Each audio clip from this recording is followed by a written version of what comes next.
Hi everyone, it's Tom Panos here. I've got with me David Highland from Highland Property Estate Agents. Have I said it right? You've said it right. This guy here is a star. He is the owner of an amazing business in Cronulla, in Sydney, New South Wales. Of course, Cronulla, think about beaches. And his business, which has the average price point in this area, is $1 million, is on track for this calendar year to do between 450 and 500 transactions. He's the owner of the business, 33 years of age. I think to all the viewers out there watching this is a great role model study, something that's going to give you optimism, a case study that show you what can be achieved. Okay, so for all our viewers, tell them about the history of how you have come into real estate. My journey started, I finished school in the eastern suburbs in '97, and then I was actually offered, my dad and my grandfather were real estate agents. My father at the time was in construction, but I was offered my first real estate job at his Christmas party. So I took that, and that was in the east, and that was at a letting role. So I was in charge of just property management, and then I moved up through the ranks to sort of a portfolio manager. And then when I was 21 in the eastern suburbs, I was invited into the sales department of an LJ Hooker office. Okay, and you worked in sales for how many years there?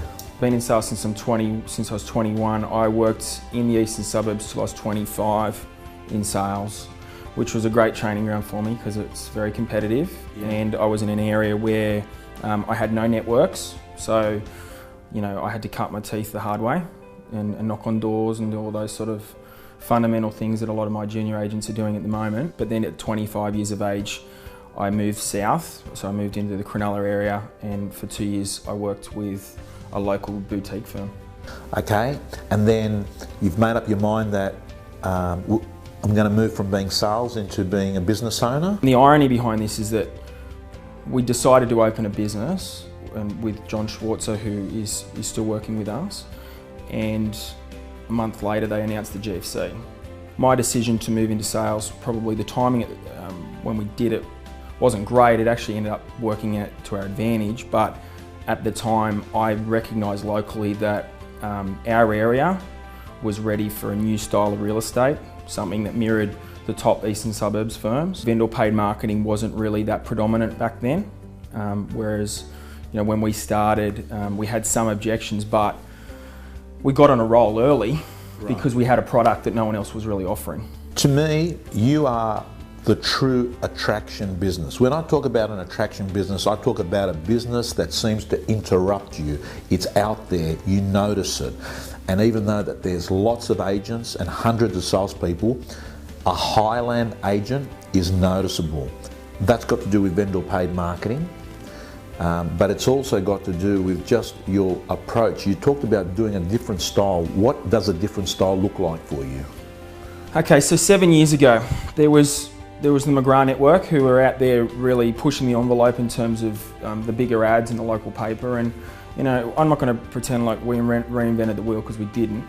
But our approach, in my view, was more about our competition and the sort of agents that they were representing. So, Cronulla and the Southern Shire, in my view, for too long has been oversaturated by, respectfully, older style agencies with older style values. They didn't have the fresh thinking, they weren't really thinking digital. When we jumped into this, I was 26 years of age, and we wanted to create an outfit which was more polished. We simply outworked our competition, so going into it with a 6-day-a-week mentality was important because, locally my competitors were playing golf twice a week. And then at a marketing level, I wanted to create a product which would stand out, and we did. And it snowballed. We started with a team of 6 the day that we opened, and today we've got a team of just over 50. Okay, out of the 50, how many in sales have you got? We've got around 22 sales agents, and we've got probably around 8 or 10 assistants with that.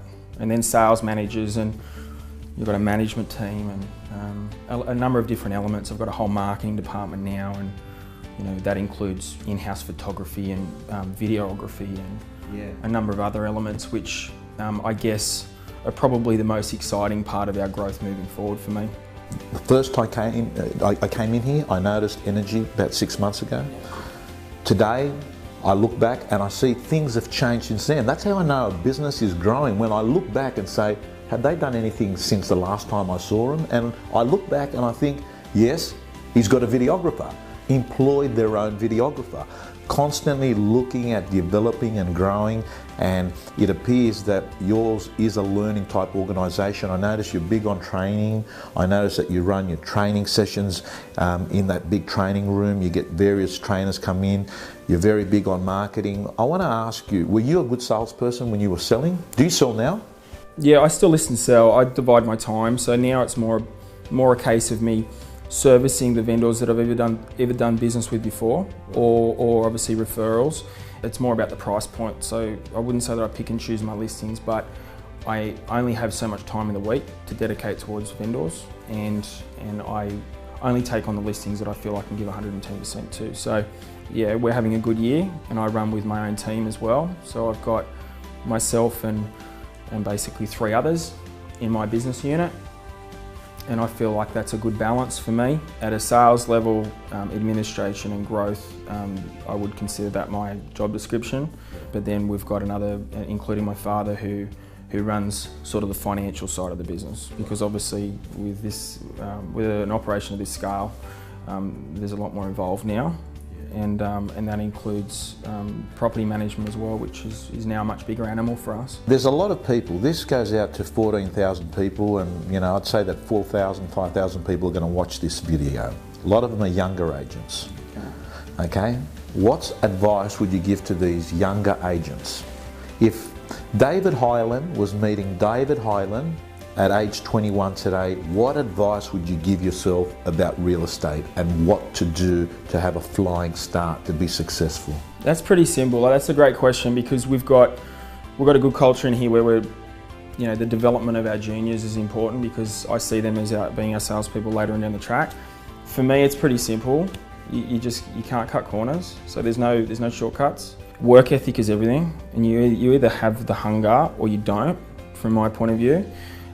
Those agents that think that they're going to be driving the flash cars and wearing the nice suits in the first 12 months are in it for the wrong reasons. And I know personally, I really didn't see any returns on my hard work until I was about 25, and I started when I was 18. So that's the best advice I can give you. Be in it for the long haul. Yeah.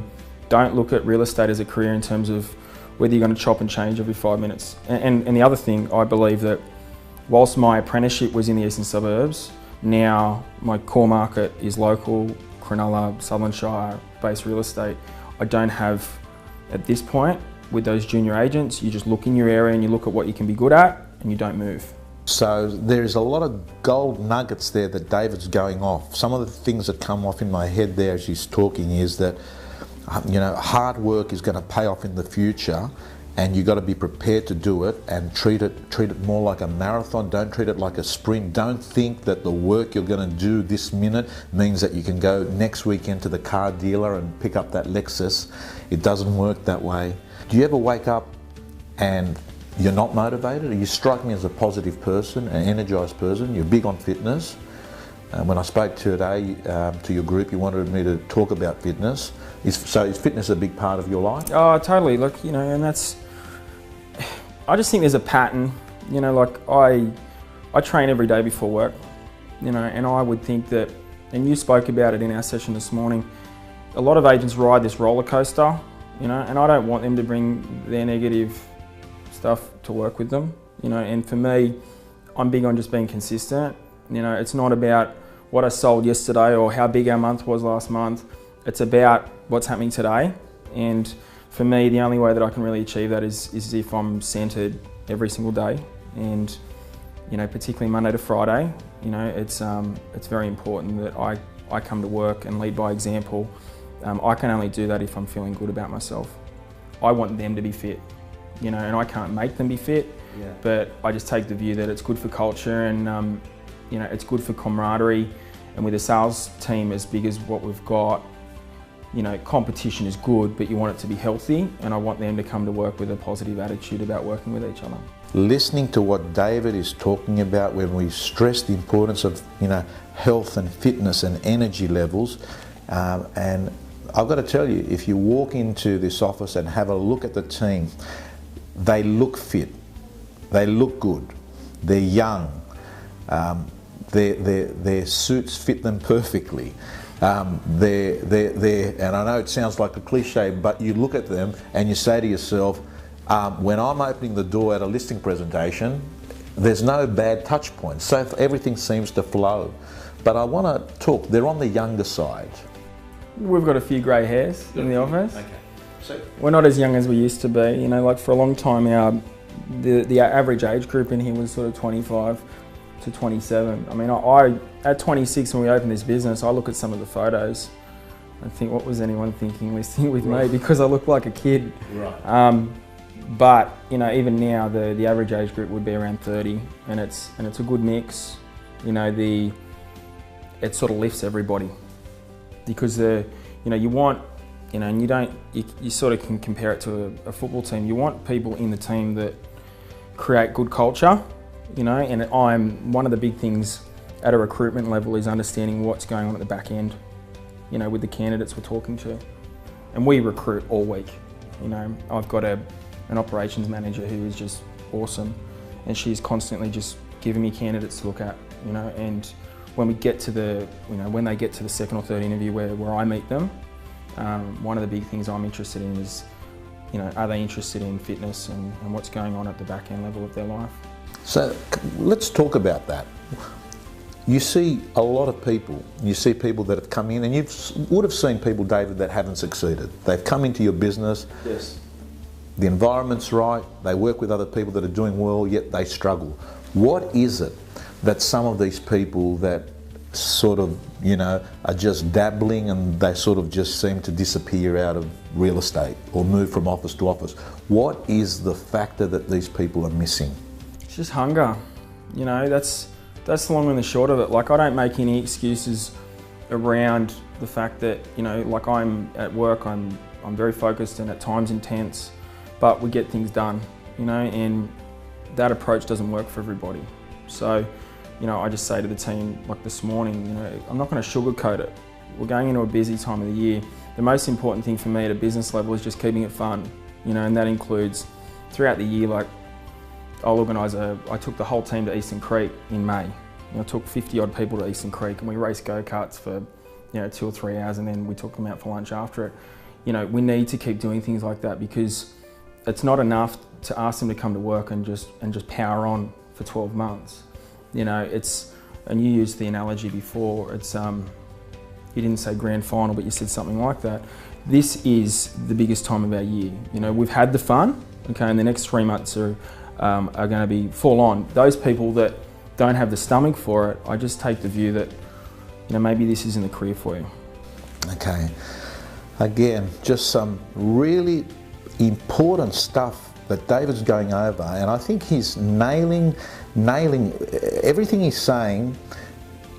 Are so many truths in my own life. When I look at it, you can't outsource desire. You can't delegate hunger that you have to someone else. That is something, a business coach, a life coach, someone else won't get you hunger. I have this saying that there are various parts of the years your grand slam. Now, September to December is grand slam time. This is an important time. This is when you look at your group certificate, the work that is happening during the period from September to December is the period that will have the biggest impact on your revenue. And July has a lower impact on your revenue. So this is the time that you've got to be at state of origin, grand final fitness. And I want to ask, David, if there was some bit of advice that you're giving to someone that's that is at the moment, they're hungry, but they're out there and they're still struggling. What are some of the tips and ideas that you can suggest to them? Because there's plenty of people, and I've got this saying that you can show someone what to do, you can show someone how to do it, but you can't make someone want to do it. Now, let's assume we've got someone that is hungry, but for whatever reason, they're working in an office in an area where the guidance is not there. What are, you know, 2 or 3 things that you'd say, these are non-negotiables, you should be doing these things as basic things in real estate? Look, it's about, for me, it's about surrounding yourself with a winning culture. You know, you have to be surrounded by people that inspire you. You know, that includes me. and the people that we work with. I think that for those people that are suffering because they're in the wrong environment, move. Right. Identify who the key players are in your area, right. Where you're going to be most supported, the people that share your vision in terms of where you want to be, and pursue a career with them. You know, and that might mean that you have to knock on their door a few times, like some of our agents have, but I've worked when I was at a junior level, I worked in the wrong environment, and I wasted time there. You know, I worked in an office for a couple of years. It was an absolute waste of time because whilst I learnt a few things about, and I grew up a little bit in terms of being a salesperson, I didn't actually learn what it took to get to the next level. And for me, I don't want to be a real estate agent if I'm earning $40,000, $50,000 a year. Yeah. You know, the one thing I love about this industry, and I do love it, and I love real estate, and at the moment I love management, and I love the idea of growing a business and a brand, but most importantly to me it's more about surrounding myself with the right people, you know, and if I didn't have the right team here, we wouldn't be where we are. David, you run about roughly a quarter of the real estate book in your area is your ads. You've got a culture from above that rolls through, DNA, brain tattoo stuff that print, and having the better inventory on the websites, like, you know, stuff like Premiere and Highlights are the stuff. Yeah. Why do some people in your business do it better than others? It's just a belief. We've spoken about this early today. The agents in my office and there's not many that struggle with vendor paid advertising, are the ones that fear losing the business. In my view, I've never been fearful of, I'm confident in my ability, I love the pitch. More importantly, I'm in a price point where these vendors can't afford to take risks and not go that extra step in terms of the marketing. So right now the shift for us is actually, it's a balancing act. You know, we've got, and I think everyone else is going through the same challenges with realestate.com. This week in our local paper there's about 80 pages and we've got 22 of them. Yeah. So we're very heavy in terms of our profile print-wise. Yeah. Our internet, we're trying to lift our internet. We're obviously trying to attract those premium listings and obviously pass that cost on to the vendors.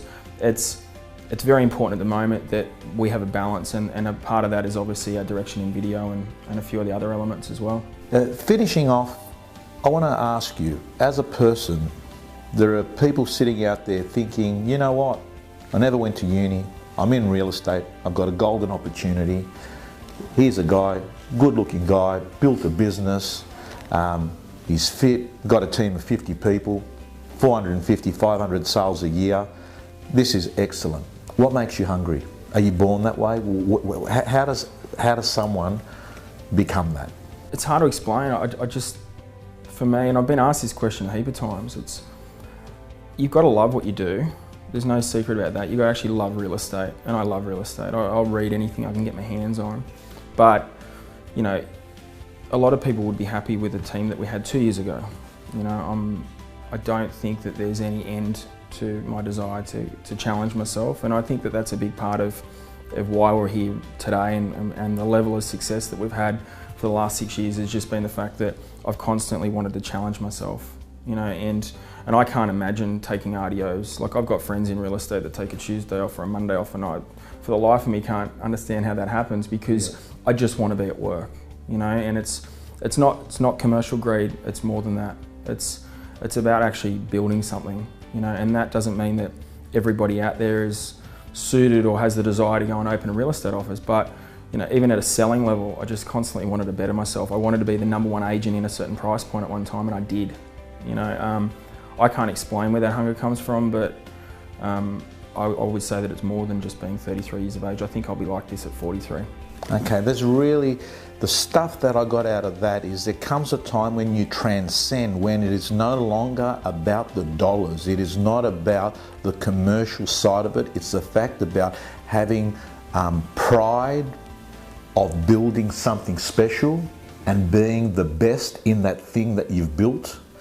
And I noticed that the best people in any category, in any field, are people that want to actually just say that I have been better than anyone else in this special thing that I've built. So if you want to see more about their brands and the way that they operate, you know, just Google Highland Estate Agents Cronulla and you can see there's a bit of video on there. David, thank you so much. Thanks, Tom. Much appreciated. Thank you.